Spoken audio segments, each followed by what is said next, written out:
In the last 4 years, the federal government has increased electricity tariff 3 times. That's in 2020, 2022, and 2024. In 2022, the administration of former President Muhammadu Buhari approved electricity tariffs increase, which took effect from February 2022. The document from the regulatory body mandated that customers who bought power at 50.72 naira per kilowatt hour in January 2022 pay 54.22 naira per kilowatt hour from February 2022. 11 electricity distribution companies, DISCOs, were given the approval.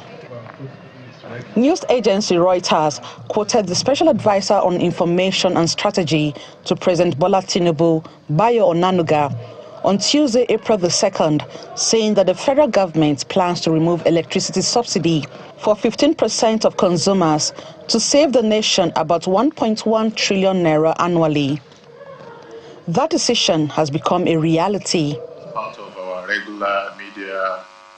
The regulator claimed that the decision was necessary, considering the price of gas, inflation, exchange rate, and available generation capacity before increasing the tariff. At the press conference in Abuja, the vice chairman of the Nigerian Electricity Regulatory Commission made the announcement of the increase with reasons. The April supplementary order takes effect from today, and in that order, the Commission has approved a rate review of 225 naira per kilowatt hour for just under 15% of the customer population in NERC. So that means that less than 15% of the customers will be affected. He adds that the Commission has downgraded some customers on the Band A to Band B due to the non-fulfillment of required hours of electricity provided by the distribution companies.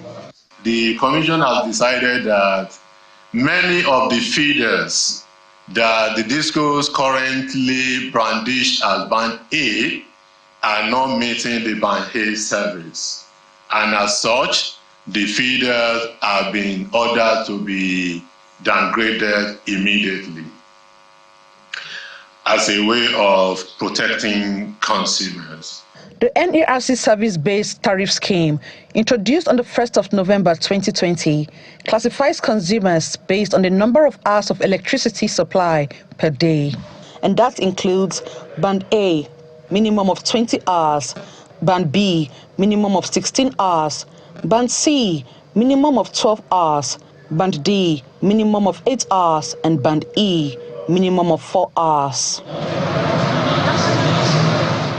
As the new tariff takes effect immediately, the electricity regulatory body says this review does not affect customers on the other bands.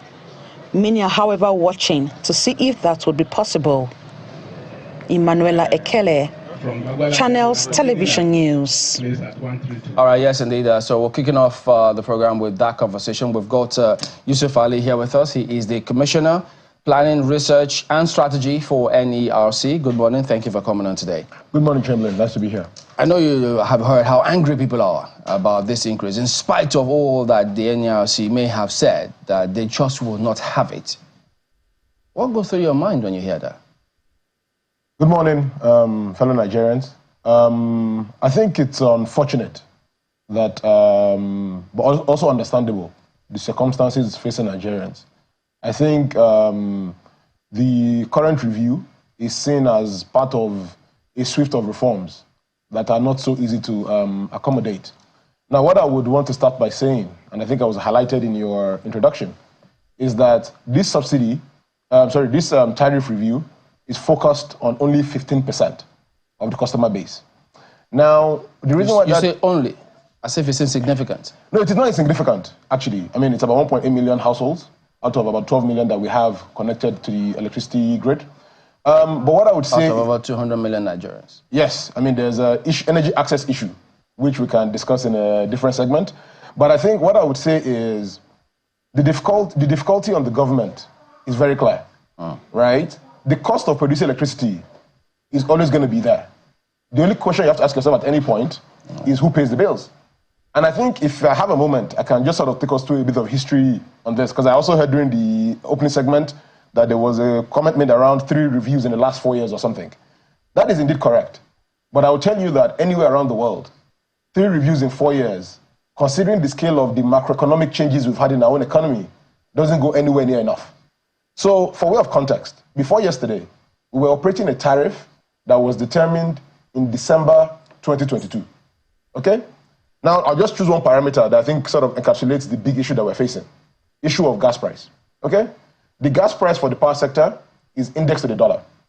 So in December of 2022, when the tariff was set, the gas was set at $2.18 per MMBTU, right? In Naira terms, that worked out to be about 930 Naira for every unit of gas that you supply. As of yesterday, when you take into the fact that the gas price was slightly increased by about 11% recently, and the FX situation, that same molecule of gas is now costing 3,500 Naira. Now, we have a decision to make. If the thing costs this amount, as a commission, I always say we're in the middle of a very interesting triangle, in that there is the consumers who are there to be protected by us. There's the government who is aligned with the consumers to ensure that things are not too hard on them. But then we have the investors who are the people that put their money in. So, yeah, we heard part of what you said. But, you know, first of all, after that press conference, you said it takes immediate effect and people go to their homes. Some know nothing whatsoever because those deductions already immediately happened. Is it supposed to be the procedure? I thought there's supposed to be notice out there for all of these things before the increase kicks in. But this took immediate effect after the press conference. Yes, it took immediate effect. And I think that is consistent with the provisions of our business rules with regards to this type of review. If you look at the order that was issued yesterday, it was called a supplementary order to the MITO 2024 order, which we issued in January. Now, there are 3 types of reviews that we do, okay? And each of the reviews have different procedures to how you go about them. We have what we call the minor reviews, which was what we did yesterday. Minor reviews... Wait. The increase, which is over 200%, was a minor review? I'll explain to you. I'll explain to you, don't worry. I'll explain to you. So there is minor reviews, which is just month on month. We say, okay, dollar used to be 1,003. It's now 1,002. We'll go and adjust the model and come up with new numbers to determine the cost reflective tariff, okay? So those ones, by our business rules, we do not require any consultation with consumers on minor reviews. Then we have major reviews, which are scheduled to happen once every 5 years. And for major reviews, we are required to go and have stakeholder engagement with the people to get their input in determining the tariff. Then we have what we call extraordinary review. Extraordinary review is a review that is called in between a 5-year period if there has been a significant change in circumstance. Our licensees, in this case the discos, they have a right to appeal to us. So that happened in July of last year. They wrote to us and said we want a new tariff because dollar has changed and so on and so forth. What we then did was that for a week in the whole of July of last year, we held rate case hearings, which is in line with international best practice, whereby we invite, consumers to come and the discourse will be put on the spot. You said you want a tariff of 10 Naira. Tell us what the components. The consumers are the ones on the spot right now, because I mean, how is it that you say this is a minor review and you just, as you also did say, corroborating 3 reviews in 4 years, yes. And then this happens and it still comes up, you still say this is a minor review. So the reason and the thing about that is that, whatever policy or laws that exist out there is supposed to have a human face.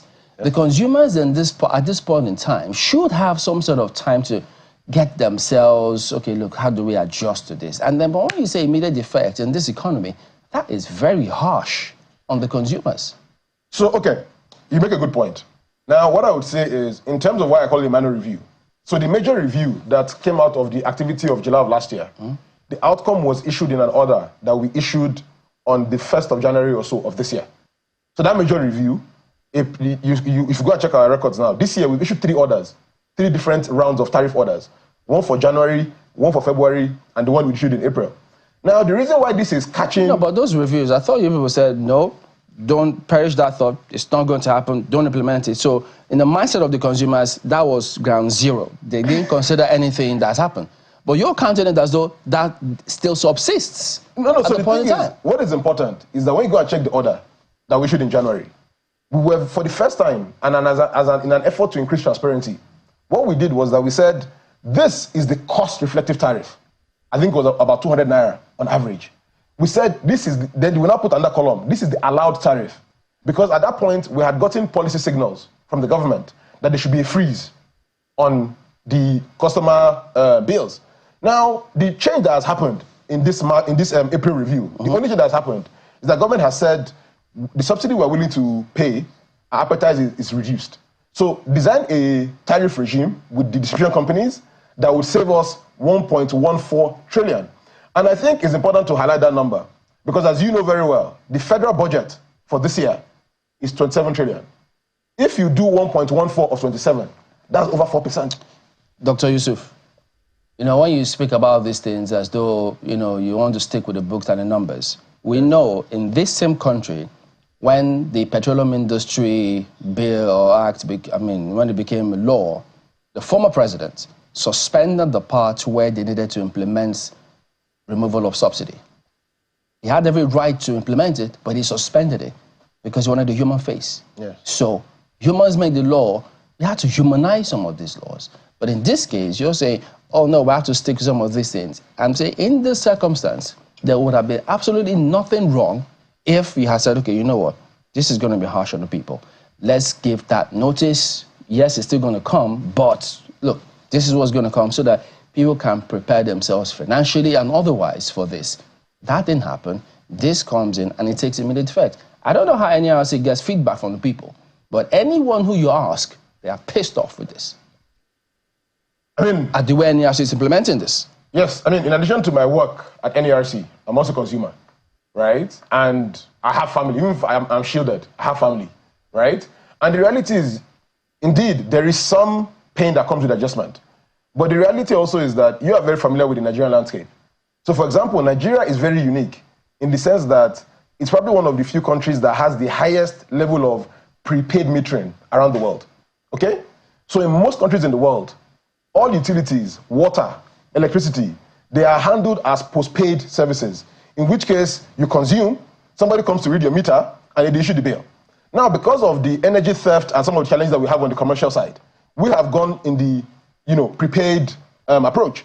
The challenge with, let me just finish, the challenge is if you notify people ahead of time, right? If they go as the law requires. No. The minor review doesn't. But if you give too much of a head start. If you're going to notify people about increase in tariff, your law says at some point you have to notify people. Which is what we did yesterday. No, there was no notification. No, the order is the notification. That wasn't a notification. That's the instrument of notification. No, but let me just quickly explain on the issue of prepaid meters. The issue is the bills for electricity consumed in April, for example, will only become mature for the discos in May and June. Okay, that's when they will have to collect the money and pay the suppliers of electricity. The challenge is if you allow with a notice period, customers go and bulk vend at a different rate. So for example now, if people said, okay, if we told them, okay, this will be effective end of April, okay?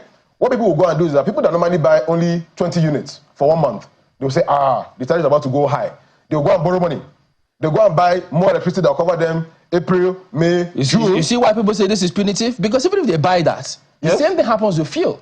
You will still exhaust it and come back and do it, and you still make your money. No, but in real time, when the disco has to pay the bill for May. So you see why they say this is targeted at making sure you grab the money from this less than 15 people, and then that's the way it's coming across to people. But you know what's interesting? So I have some interesting data for you. Out of the 1.5 million, about 1.8 million customers that are affected by this, right? 75% of the energy that will be consumed by that band, okay? The energy consumed, not the customer numbers, by the energy consumed is going to the industries. Now, I also noted when you were doing the paper reviews that there were a lot of people saying, oh, this is bad for industry, we'll shut down and so on and so forth. I think it's always important that we never analyze issues in a vacuum. In anything, there's opportunity cost and the alternatives. For industry today, the alternative, if they don't get grid power, is that they should go and do diesel generator or CNG. If you do diesel generator today, the per unit cost for diesel generator today is an ironic 419. Dr. Yusuf, let's not even go there because you don't know how people get whatever they get, alternative power supply. Some people do it for others. It's not everybody that goes and chalks out that money and gets it. It's a choice. For this, you're compelling people So there are two different things. No, you have a choice. In what? For this of energy you consume. For this band A bit? Yes, but who has the choice? Those in band A? No, even me, in my house, we had a meeting with my family that considering this new rate... That I'll not be in band A anymore? No. No, that's what I'm saying. That's the point. If you had given the time, people will be able to have those kinds of conversations in their houses and be able to plan further. But I want you to be able to talk with you. No, he's nice. I had time to plan. Yes, you had time to have a meeting with your household. We woke up to the thing. I want to be able to talk with you. From yesterday, I had the meeting. I want to be able to talk with you to explain a lot of things for us. Okay? So how do I know if I'm a band A customer? Okay. So I think... Just make it brief, yes. In the first instance, if you go and check your bills or any vending that you've done in the last few months, or the bill that you have paid for postpaid customers, usually there's a requirement from the commission. Most people are prepaid. So if you go and check your vending, it will tell you, okay, you're on this feeder and you're a band A customer. Now, I would note that, and I think Chamberlain mentioned it earlier, there has been a downgrade of many feeders that cannot provide 20 hours. Okay. So in reaching the feeders that are eligible for this review, we did a holistic analysis of people that have been getting 20 hours or not. And prior to this, we had about 875 As a consumer feeders. who's listening to you right now, Yes. I know you want to give me figures now. Yeah. As a consumer who's listening, how can I check whether I've been downgraded from band A to band B so I can rest easy? Okay, so the first thing you can do is that the order is on our website. So if you go and check your feeder from your receipt, you can sort of triangulate that. Okay. Second level that we're trying to make life easier is by the end of today on our website, there will be a dedicated link where you can just go and check under your disco, your feeder number, your feeder name, and see. That's and then lastly, NERC website. NERC website. Okay. And we'll publish it on social media. Yes. And then the last thing we'll do is that from tomorrow, if you just go on our website, if you enter your account number, it will basically tell you, there will be, it's like a search, it will tell you, yes, you are a band A customer, tariff, review, effective. So if I find out I'm a band A customer, how much, what are we talking about? So let's say I spend 40,000 naira on electricity every month. Yes. How much am I going to have to spend now? Do I multiply? Because if it's increased from 68 to 200, do I just multiply my 40,000 by 3? If your consumption stays flat, that would be the case. But the reality of human behavior is that we're very adaptable. So basically, everyone who's a band A customer should know that from now on, I'm spending times 3 of what I'm spending right now. No, the energy cost times 3. You can adjust your own consumption to manage within your budget. Okay, yes, I can adjust my consumption. Totally. But let's say I want to keep my consumption as is. Yes, so it's about 235% increase. Okay, so I should just plan like that. I should know that that's what my reality is now. Yes, that would be correct. Okay. Now, in the agreement that you have with Gencos, I need to understand that something about making profit, being able to recoup their money from the monies that people are paying in. I'm trying to get that understand. Help me understand what that means, because that's one of the reasons why this has happened. Correct. So the section 116, subsection 2A of the Electricity Act 2023 is very clear that the Commission has a mandate to determine tariffs that allow operators. So this is across the value chain. So there's generation, transmission, and distribution. Yes. For those stakeholders to do, I think, 3 things.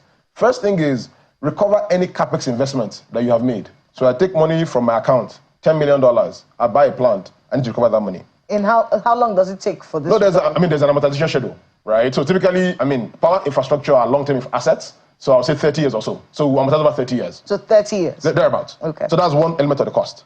Second element of the cost is OPEX. So for example, I have staff, I have vehicles, I have and so on and so forth. I need to recover those costs. And those ones are real time, there's no amortization. If I incur a cost this year, I need to earn the money this year. And then you have what you call return on investment. Right?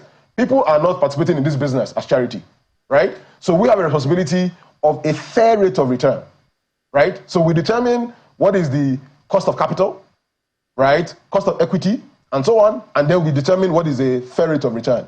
So those are the things that we consider in determining the revenue requirements of the different licensees. Being unable to meet this costing was what, in many ways, I'm trying to understand from the commissioner, was what in many ways led to the downgrade in power supply, because power supply has been pretty poor since December. Correct. So I think, I was talking to a senior government executive a while back, and I said the fact that we have power the way we have it today is a bit of a miracle. And I'll tell you why. If you check the records that's publicly available, the level of remittance, so remittance is the percentage of payment relative to the invoice issued, that the Gencos have been getting over the past few months has been very, very troubling. I mean, we're talking about remittances that are hovering around 20%. Now, I ask you, tell me anybody that you know that will give you 100 units of something, okay? You pay for 20 one time. The person is okay, no problem. I'll give you 100 again. You pay for 20 again. Who is this? Is it enough government officials that don't pay for their electricity? Not the private sector. Private sector pay for their electricity. It's not private sector. It's government. A combination of both. It's a combination of both. Government is the guilty party who don't pay. Didn't Asoro recently just pay how many years of electricity they didn't government is partly culpable. So it's government. So if it was a miracle, it should be a miracle for government folks, not private folks who are working hard and paying. But the thing is, I know you're a consumer, right? And I think, I'm a consumer as well. The thing is, you'll be surprised sometimes when you hear stories of energy theft, meter bypass, and so on and so forth. So, there are some meter people who have said, look, all of these challenges you face, that they can easily be addressed. Yes. They can meter their transformers. They have several layers to ensure that this is done. But it's not being done by discos. And as a matter of fact, I'd like to also ask you, when you talk about this miracle and what's going on, I'm reading several people who say, look, I'm supposed to be in the so-called Band A. I don't even get close to 20 hours. And I know the NERC launched the Charter of Service Agreement, wherein if those companies or discos don't provide up the 20 hours, they're supposed to be sanctions. Yes. But could you tell us, has there been any disco whatsoever who's been sanctioned for not providing 20 hours? And secondly, does NERC even have the capacity to know how much this disco has supplied to who? Correct. So I think on the issue of discos being sanctioned for not meeting service requirements, there are some cases that has been done. So I think, off the top of my head, I recall JOS, disco, and so on. But I also need to provide some clarification, okay? A disco is just one part of the value chain. A disco is basically the last mile. What happens is, Egbe power plant, for example, needs to generate power. TCN needs to carry the power from Eko, Lagos State, and find its way to Abuja. And then Abuja Disco will now do the last mile to bring it to my and your house. Now, what has happened is that the premise of the service-based tariff in the first design, right, assumed, I think, about 5,000 megawatt hours per hour, right? So an average of 5,000 megawatts being available. The challenge is, once the generation is not available, okay, you cannot hold a disco culpable for non-delivery of service. Because the 5,000 was the basis for which we designed that they should give A, this amount, B, this amount. But in cases where, so Chamberlain, in cases where we found that energy adequacy is not a problem, but the disco has failed in its responsibility, we have proceeded to give them sanctions. But let me now bring us to this current order. Because that sounds like you're making an excuse for those discos. Because the charter says if the consumer doesn't get it, they will, look, whatever happens, because they don't care how you get your money, you must pay for it. What kind of sanctions? So the sanctions typically, they're in form of like energy credits.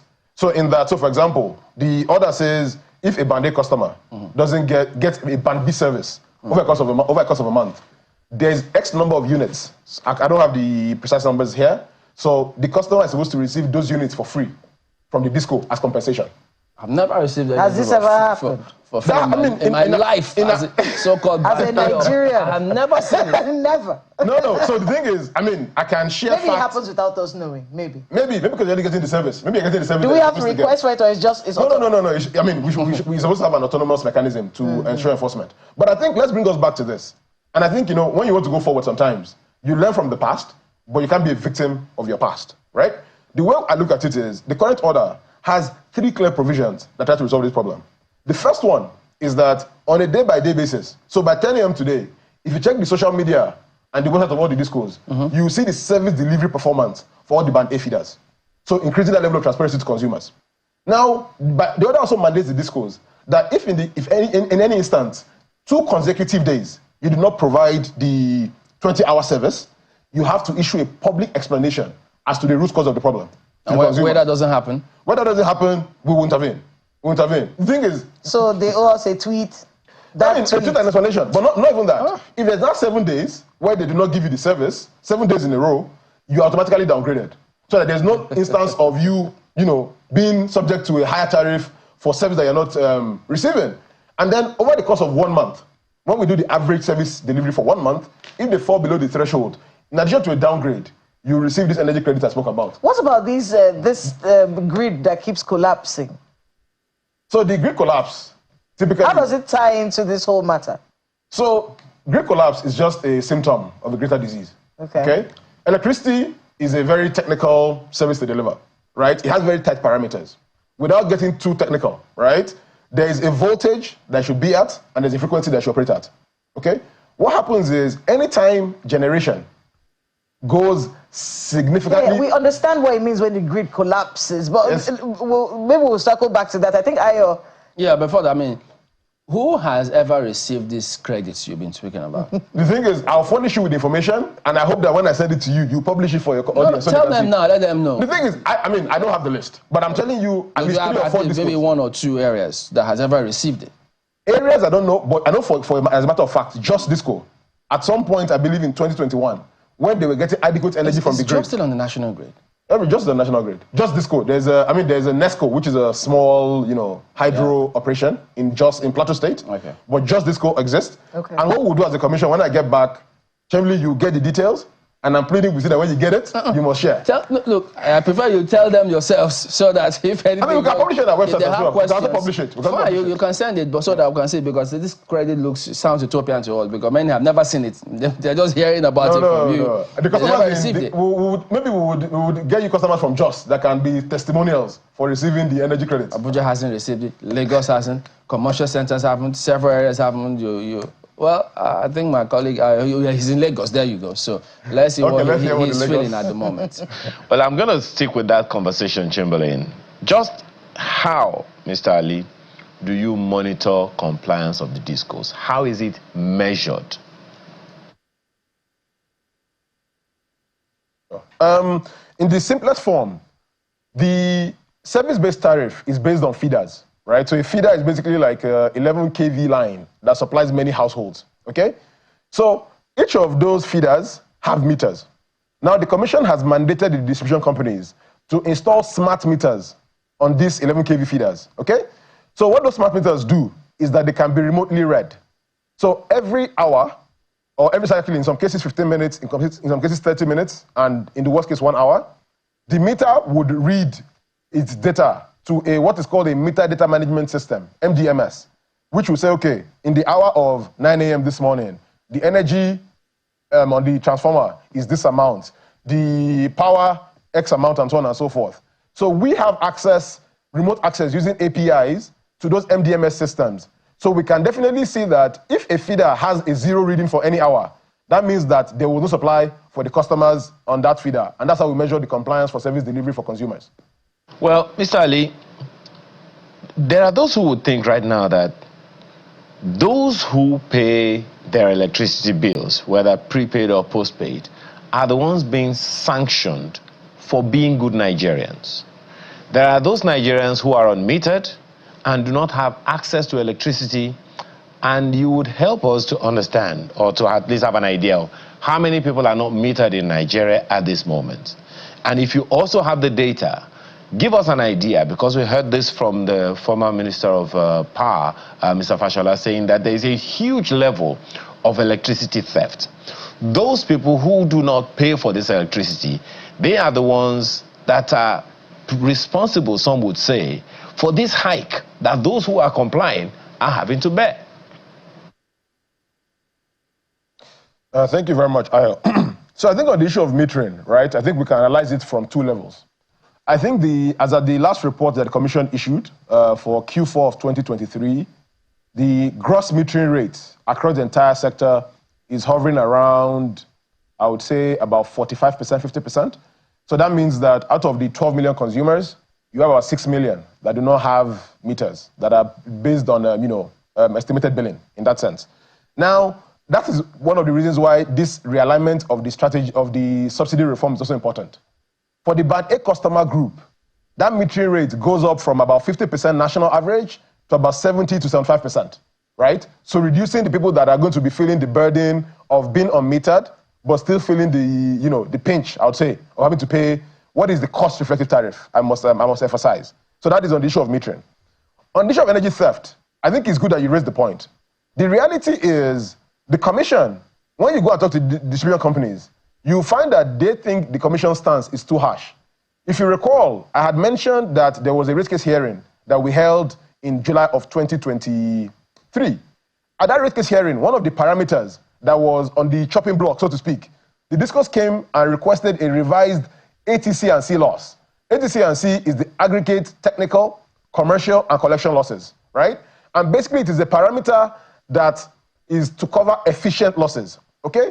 So when the discourse came to us, they requested an on average about 42 or 43% ATC and C loss, right? What the commission did was we took stakeholder input at the rate case hearings. We did international benchmarking to see what is applicable for identical markets like ours and comparable markets. And we ended up approving an ATC and C loss of about just over a shade over 20%. Now, what this means for the discos is that we are not allowing them transfer their inefficient losses to the paying consumers. And I think it's important to highlight that because, Ayo, you raise a good point. It should not be a sin to be a good customer. And we are ensuring that we're not transferring inefficient losses to those paying customers. Well, there is this other vexed issue to some people. Electricity is now a concurrent issue in the Constitution. So states should be able to generate their own. And the people in Abia State, a good number of them, are celebrating that they can enjoy 20-hour, maybe even 24-hour power supply now. So states have that authority themselves now to create their own power supply systems and all of that, generate, transmit, and distribute to the people. Tell us exactly what's the interface of the NERC in that? How should that plan or process work, standard practice? How should the states operate their own, seeing that there is a likelihood that they are likely to, there's a likelihood that they would use some of the infrastructure of the users that your own sector, that your organization, your commission regulates?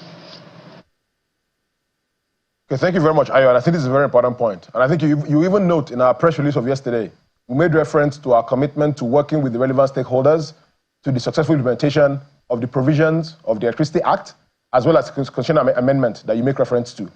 So I think the framework that is being proposed for Nigeria, albeit the fact that it's a bit novel in terms of, around the world, there are only about 7 countries that have this multi-tier regulatory system within the power sector. It is still something that we welcome because we believe it could be very, very useful to improve service delivery. I recall that the Honorable Minister of Power, Chief Adebayo Adelabu, always makes the point that electricity is a very local matter. So as much as possible, you want to ensure that the regulatory powers over it are very local. Now, what the Constitution Amendment has translated into is that states have the rights to regulate power supply within their own state boundaries. Now, the way Nigeria is structured, electricity, as I mentioned, the value chain, it cuts across generation, transmission, and distribution. So effectively, what will end up happening is that the states will be regulating the distribution part of the business, meaning that largely generation that is on the national grid and transmission that goes interstate will be regulated by the Commission.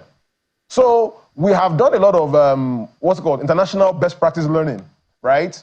US, India, and so on and so forth, where they have these regimes. And it's very, very simple. What happens is the Federal Commission, in this case NERC, will regulate transactions that have to do with generation that cross state borders.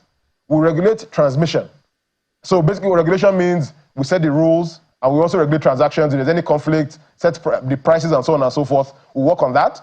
Now for distribution, the customer-facing part of it, the states will have the right.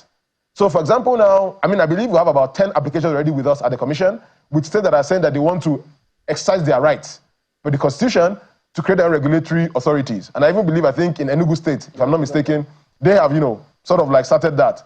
So we are trying to develop a framework called the Forum of Regulators, right? Whereby we work with them collaboratively every time so that we can address issues. The thing is, the technical standards that are required for the sector will largely remain the same. We will not start using a different voltage level because... Mr. Ali, beg your pardon, Dr. Ali, yeah. My apologies for butting in. While all of that is, sounding very, very copious, how does that affect the price, the kilowatt hour costs of electricity? Will there be a change? Will it be better for people to bear if the power supply is the one supplied from the state or from the local or from the federal government? And then will people be able to switch from one service to the other? Okay, thank you, Ayo. So I think in terms of affecting the price, I think, as I mentioned earlier, the cost is the cost, unfortunately. Now, how that cost is covered is a policy decision on the part of the government. In this current case, since the federal government is the one overseeing the entire sector, federal government is the one that makes a decision that say, okay, I'm willing to provide subsidy of X amount.